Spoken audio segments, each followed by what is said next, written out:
सोलापुरातील हातमाग कामगारांना संक्रांतीला 15,000 रुपये उत्सव भत्ता देण्यासंबंधी शासन निर्णय झाला होता, परंतु सदर शासन निर्णयात सोलापूर विभागासाठी घोंगडी वर्गात समावेश केल्याने उत्सव भत्त्यापासून वंचित राहिले। याकरिता शासन निर्णयात दुरुस्तीसह शासन निर्णय जाहीर करण्याचे आश्वासन दिले। तसेच सोलापूर महानगरपालिका परिवहन उपक्रमाकडील कर्मचाऱ्यांचे निवृत्ती वेतनबाबतच्या मागणीविषयी पालकमंत्री यांच्या उपस्थितीत बैठक घेऊन प्रश्न निकाली लावण्याची मागणी केली आहे।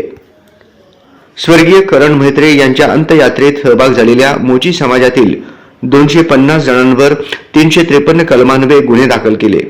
सदर गुन्हे मागे घेण्यासंबंधी वेळोवेळी आडम मास्तर यांनी पोलीस प्रशासन व महाराष्ट्र शासनाकडे पाठपुरावा केलेला आहे। याबाबत तातडीने निर्णय घेण्याची विनंती पालकमंत्री यांच्याकडे केली। यावेळी पालकमंत्री चंद्रकांत दादा पाटील यांनी वरील सर्व मागण्यांच्या निवेदनावर सकारात्मक निर्णय घेण्याचे आश्वासन दिले।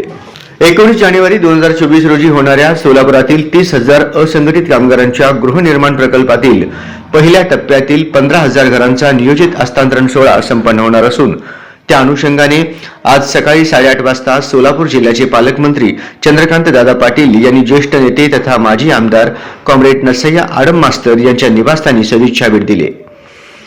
यावेळी कामगारांनी चंद्रकांत दादा पाटील यांना औक्षण केले व जोरदार स्वागत केले।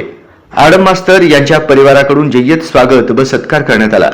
यावेळी आडम यांच्या कुटुंबियांसोबत मनमुराद गप्पा गोष्टी व आदरातिथ्य पार पडला। यावेळी कामिनीताई आडम, डॉक्टर किरण आडम, डॉक्टर नलिनीताई कलबुर्गी, युसुफ शेख मेजर, नसीमा शेख शेवंताताई देशमुख, सुनंदा बल्ला, कुरमय्या मैत्रे आदी पदाधिकारी व कार्यकर्ते उपस्थित होते।